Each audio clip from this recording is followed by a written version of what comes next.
Hey everyone, Kyle once again, and welcome back to the next, to the... I don't know if this will be a second season or not, because I really enjoyed the show, though, so... As of right now, I'll always put it as a finale review, but if I find out there is a second season, I'll take it off and just put, episode 13 review, so...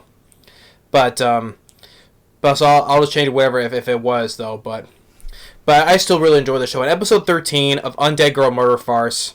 wanted to do the get that done, but I did that video since of Michael Gambon when he passed away. Rest in peace to Michael Gambon, who played Dumbledore from Harry Potter. But episode 13 of Undead Girl Murder Farce, I really enjoyed it. As the show itself, I really loved it. I think it was a very unique series. I just hope this one doesn't get put under the radar. I just hope people will recognize it more eventually later on. Because not only is it a unique series, but it was a great detective series. Not much anime series that I've watched hardly that have like a good detective story, so.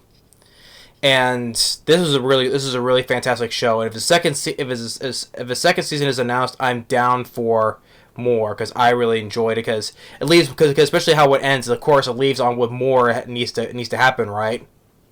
So. But anyway, yeah, I really loved the show. It's definitely one of my absolute best ones I've watched this year. But now, after the ending of the last episode, like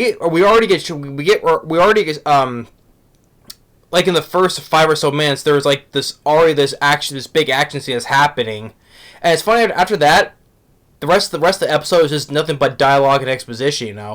It's like the action they want to get the action out of the way. And the rest is of solving the mystery, which is good, because the last episode it just ended with with all the chaos that was happening in the last one, with humans and werewolves are fighting, the village is being burned down, fire, right, and then it ends with just Anya saying, "Oh, okay, I solved the mystery." Amidst of all this chaos, she's also just kind of, "Hey, okay, I solved it." But with the action already, just getting the action at the start of it. With Cigaro fighting Kyle, which is that other cowboy guy who was with the other cowgirl that was with.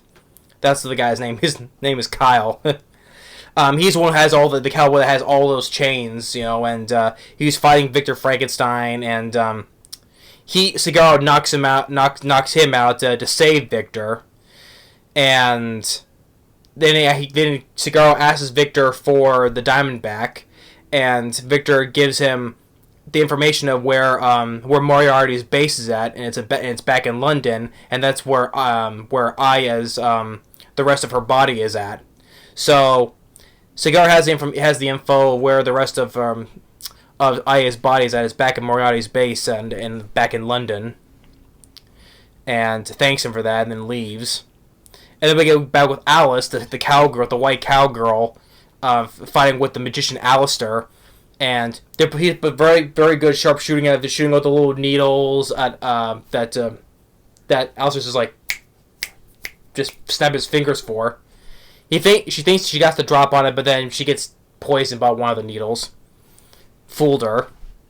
Just as a reminder, like with Dark Helmets and Spaceballs. Fool you. Yeah, but it's a slow acting poison, so eventually she'll eventually die from that though. But it's slow though. And then we're back with Shizuku refighting with Carmela, the vampire, and we got all these cloths that turn to confetti and stuff. What is wrapping all around, right? But eventually it ends in a draw. She escapes, and that was basically all of the action that's happened, and the rest is just solving the mystery.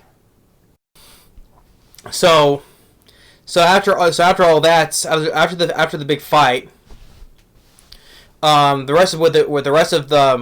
with Aya did now talking with both the werewolf villagers and the human villagers, how she solved the mystery, and which I didn't expect the reveal, which I'm like, oh, really? Because there was some foreshadowing we think that you were not going to pick up on, right? Because it turns out the one who's actually the real culprit was actually Nora. Well, because, the blonde girl we saw from before that got shot, that was look like dead, and with the whole thing with that Shizuku was trying to solve herself, right?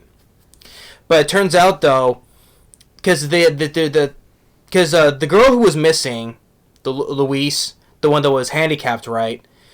Because they both look exactly alike. Almost exact same hair color, blonde, almost the exact same face, right? They were like almost exactly alike. So with Nora, she's one what we saw from the beginning of this arc, that her when she was little with her werewolf mother escaping from the villagers, right? And they got and I think getting burned in the tower, right? Well, we thought and then the aftermath was the mother skeleton, and with the small skeleton. We thought that was her that she was burned along with her mother, right? But turns out it was actually those bones were actually from a fox that actually got burned in that tower. So the smaller bones of what was actually a fox was next to the mother werewolf. I'm like, wow. So she escaped, and she because like I said, and that she became person as Nora, and also reveals to be the name of her name was revealed to be her name was Jewett.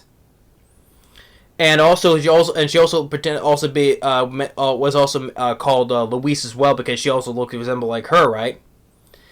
They'll look very almost very similar. So, but Jewett is the one who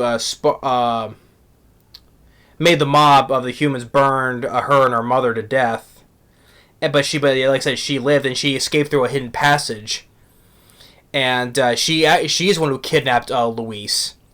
And then she impersonated as her, because remember she looked exactly like her, right? And in that village, and then I guess they would then that's when they would pick a young girl to murder with, and have him dragged to the werewolf village to be later discovered. And so that's why she created this whole suspicion of the between the humans and werewolves of who did it. Was it werewolf or human or whatever? And Nora, she's the one who she admitted, because she's the one that's sitting on top of that wooden tower that she goes on top, right? She admitted that she's the one to do it. She's the one responsible for all the deaths, including that other blonde lady with the glasses, Alma, who we found later dead. Which I just kind of suspected that was not quite her, because how the way. Remember back how she was supposedly transformed into a werewolf, and you see her shadow in the window light, right? I was kind of thinking that that's not really her, right? Because the way we went over, ducked down the window, right? So hey, I guess I was kind of correct. I guess I will say. But but she was the one. She was dead though. She was the one who killed her, and she also killed the real Luis in the hidden passage, and she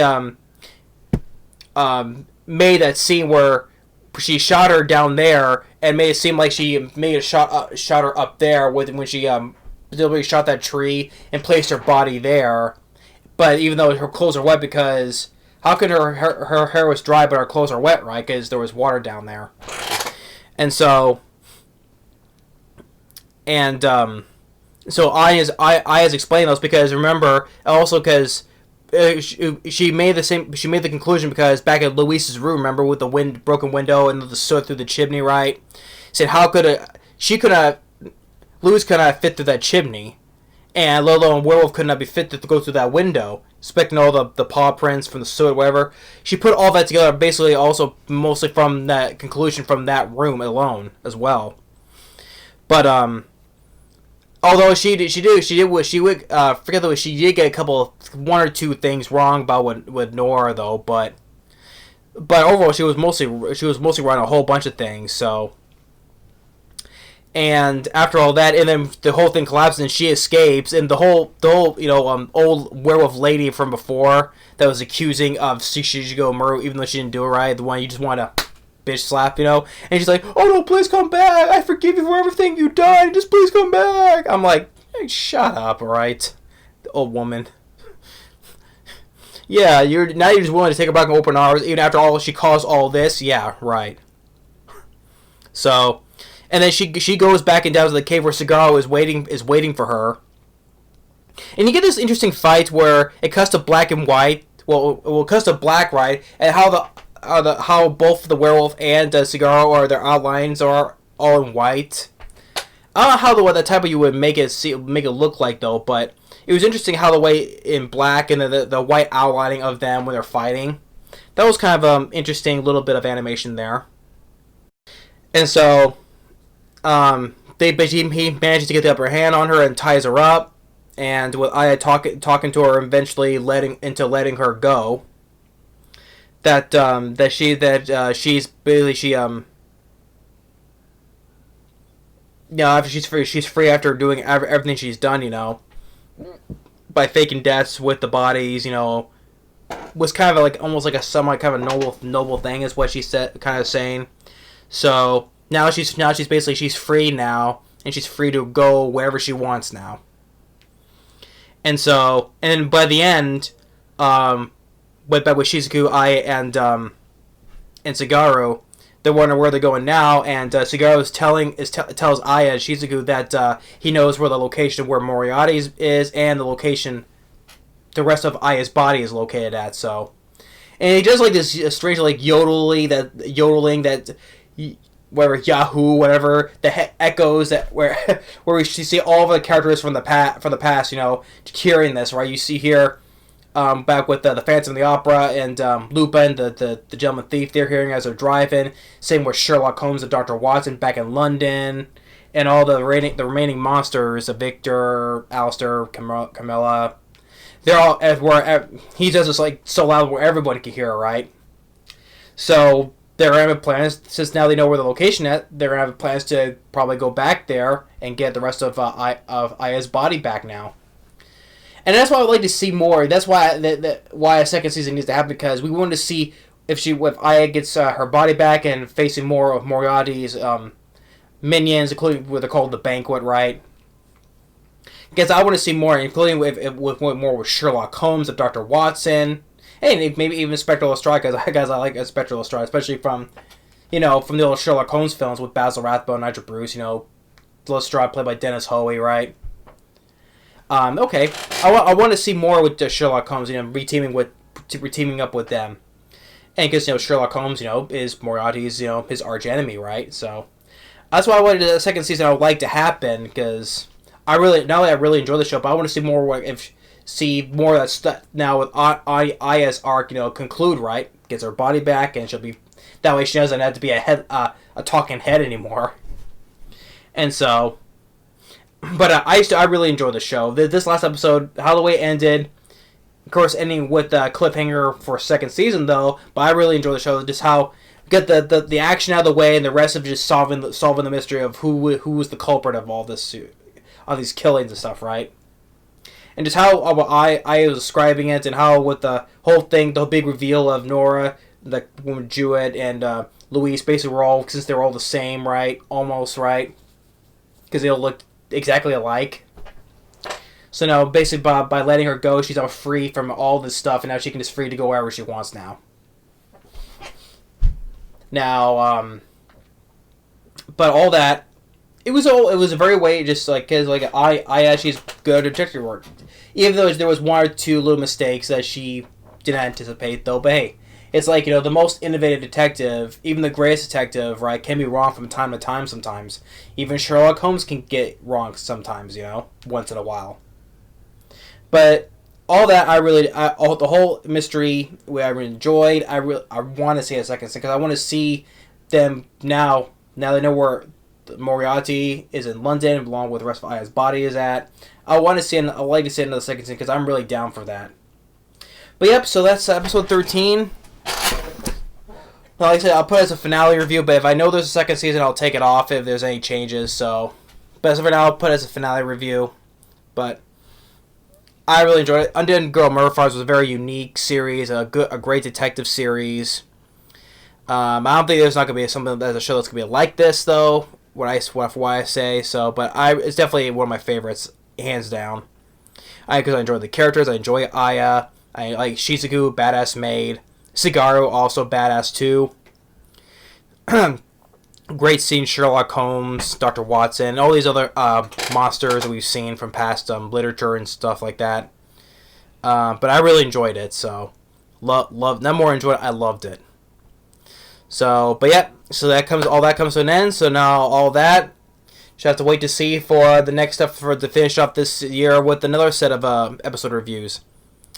So thanks for watching. Stay tuned, and we'll see you next time. And also, by this time, Halloween month is just basically by the time it's up, basically like 1 or 2 days away. So that's gonna be starting up as well. So hope you all are excited for that. So see you next time. We'll see you later.